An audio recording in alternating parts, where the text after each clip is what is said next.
يا حامل القرآن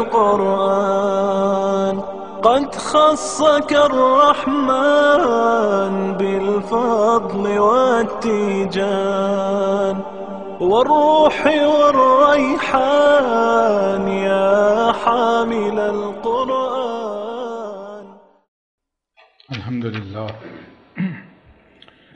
الحمد للہ وکفا والصلاة والسلام علی عباده الذین اصطفى خصوصاً افضل وخاتم النبیین محمد الامین وعلی آلہ وصحبہ اجمعین. اما بعد فاعوذ باللہ من الشیطان الرجیم. بسم اللہ الرحمن الرحیم. اللہ نور السماوات والارض. اللہ نور ہے آسمانوں اور زمین کا. مثل نور ہی، اس کے نور کی مثال ایسے ہے کہ مشکات فیہا مصباح، جیسے کہ ایک چراغ جو کہ طاق میں رکھا ہوا.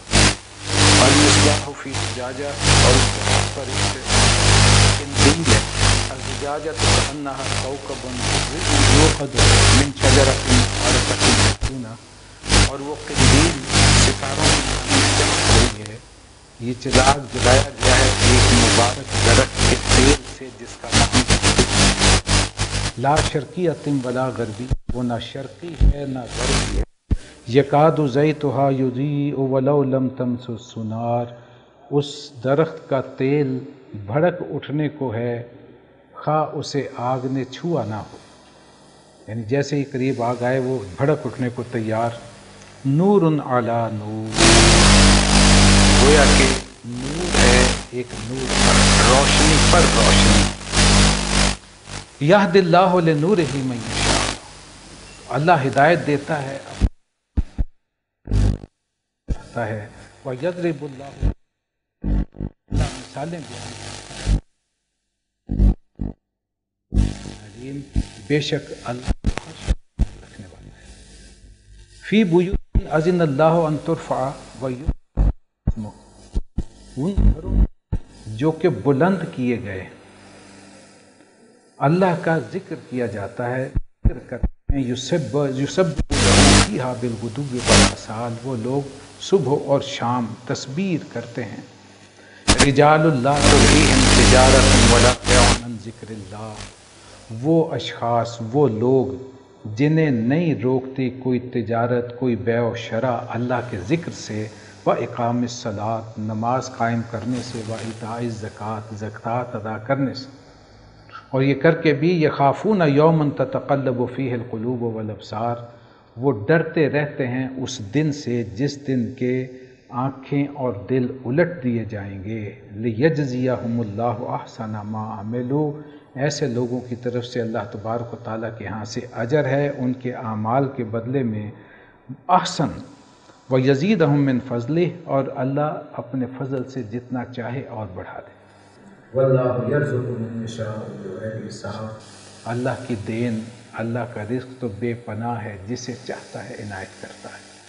والذین کفروا، اس کے برعکس وہ جنہوں نے انکار کیا، ماننے سے انکار کیا، اعمالہم، ان کے اعمال کی مثال ایسے ہے کسراب، جیسے کہ سراب.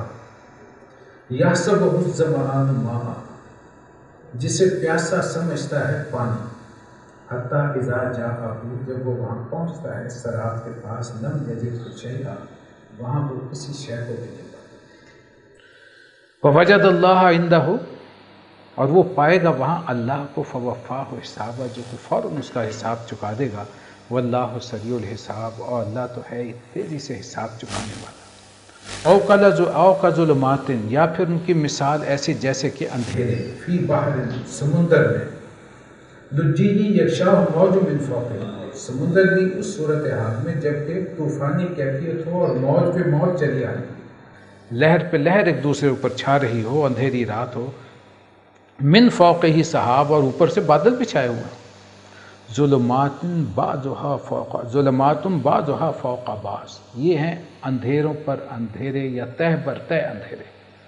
اذا اخرج یدہ، کہ اگر کوئی اپنا ہاتھ بھی باہر نکالے، لم یکد یراہا، تو وہ بھی نہ دیکھ پائے. ومن لم یجعل اللہ لہ نورا فما لہ من نور، تو جسے اللہ ہی نور نہ دینا چاہے، جس سے ہدایت کی توفیق سلب کر لے، اس سے پھر کون ہے جو ہدایت دینے والا ہے.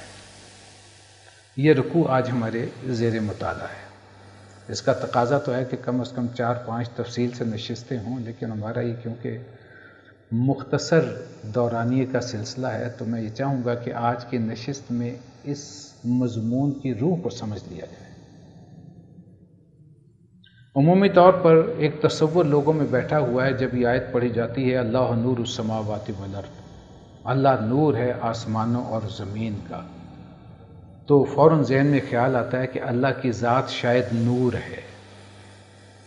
یہ مغالطہ ذہن سے ختم کرنا ہے۔ اللہ تبارک و تعالیٰ کی ذات کے بارے میں کسی قسم کا کوئی بھی تصور یہ کبھی نہیں باندھنا چاہیے، اس لیے کہ آگے جو اختتام پر اس آیت کے الفاظ آ رہے ہیں وہ اللہ تبارک و تعالیٰ نے فرمایا کہ وَيَضْرِبُ اللَّهُ أَمْثَالَ لِلنَّاسِ، اللہ یہ مثالیں بیان کرتا ہے لوگوں کی ہدایت کے لیے، اللہ نے مثال دی ہے۔ اور اگلے الفاظ اس کے مزید واضح کر رہے ہیں اللہ نور السماوات والارض مثل نور ہی۔ اب یہ نور ہی جو ہے آپ کے علم میں آپ عربی پڑھ رہے ہیں، یہ عربی زبان کے اعتبار سے یہ مرکب اضافی ہے، آپ کی طرف اس کی نسبت جا رہی ہے۔ نور ہی اس کا نور، اس کا مطلب ہے اس کا ایک علیحدہ شے ہے اور نور ایک علیحدہ شے ہے، یہ دو چیزوں کا مرکب ہو کے لفظ آ رہا ہے۔ سورہ انعام کا آغاز ہوا الحمدللہ الذی خلق السماوات والارض وجعل الظلمات والنور، کوئی شکر کچھ ثنا اس اللہ کے لیے جس نے تخلیق فرمائے آسمان اور زمین اور بنائے اندھیرے اور نور۔ گویا کہ نور بھی اللہ تبارک و تعالیٰ کی تخلیق کردہ شے ہے۔ اس اعتبار سے نور کو ہم اللہ تبارک و تعالیٰ کی ذات پہ چسپاں نہیں کریں گے، اسے ہم نے سمجھنا ہے بلا تمثیل بلا تشبیہ۔ جب بھی اس قسم کی اللہ تبارک و تعالیٰ کی ذات کے بارے میں کوئی گفتگو ہو، اس کے متعلق ہمیشہ یہ اصول ذہن میں رکھیے کہ کوئی تشبیہ یا تمثیل، کوئی اس قسم کی بات جو ہے اس کے ساتھ لاگو نہیں کرنی۔ ایک اصول ذہن میں رکھنا کہ اللہ تبارک و تعالیٰ کی ذات بابرکات ہمارے اس ذہن سے، فہم سے، شعور سے، ادراک سے وراء الورا ثم وراء الورا ثم وراء الورا، یہ الفاظ حضرت مجدد الفسانی رحمۃ اللہ نے استعمال کیے کہ اللہ تبارک و تعالیٰ کی ذات کی گناہ میں نہیں پڑھنا چاہیے۔ حضرت ابوبکر صدیق رضی اللہ عنہ سے جب سوال کیا گیا تو انہوں نے بڑا خوبصورت جواب دیا کہ اللہ تبارک و تعالیٰ کی ذات کے ادراک سے باز آ جانا ہی اصل ادراک ہے، اللہ کا کیسا۔ یہ نچوڑ ہے ساری باتوں کا۔ تو یہاں جو مثال دی گئی، فرمایا کہ اللہ تبارک و تعالیٰ کی ذات کے ادراک سے باز آ جانا ہی اصل ادراک ہے۔ آپ جو بھی تصور باندھیں گے کہ اللہ ایسا ہے، وہ آپ کا اپنا تصور ہوگا، آپ کی اپنی سوچ ہوگی، حقیقت میں اللہ ویسا نہیں ہے، تو لا محالہ کسی نہ کسی درجے میں شرک ہو جائے گا۔ لہذا اس سے باز آ جانا وہی اصل میں ادراک ہے، اور یہی توحید کی چوٹی ہے، کلائمیکس ہے۔ بس یہ سبق ہمیں پڑھ لینا چاہیے کہ اللہ تبارک و تعالیٰ کی ذات کو ہم کسی دائرے میں نہیں لا سکتے، اسی لیے اس کو پکارنے کے لیے کہا گیا تو اسماء الحسنہ کے ذریعے سے اللہ کو پکارو، اس کے اسماء حسنہ کے ذریعے سے اللہ کا کیسا۔ یہاں پہ یہ تشبیہ مثال کس لیے لائی گئی؟ مثل نور ہی، اس کے لیے حضرت عبداللہ ابن عباس رضی اللہ تعالیٰ عنہ اور حضرت ابی ابن کعب رضی اللہ تعالیٰ دونوں کے اقوال ہمارے پاس احادیث میں ہیں۔ حضرت ابی ابن کعب رضی اللہ تعالیٰ نے فرمایا کہ یہاں مراد ہے مثل نور ہی من آمن، اس کے نور کی مثال جیسا کہ اس پر ایمان لایا گیا۔ اور حضرت عبداللہ ابن عباس نے فرمایا کہ مثل نور ہی کے بعد فی قلب المومن، یعنی مومن کے دل میں اس کی مثال جو ہے وہ آگے بیان کی جا رہی ہے، یعنی اللہ تبارک و تعالیٰ پر ایمان کی یہ تمثیل ہے۔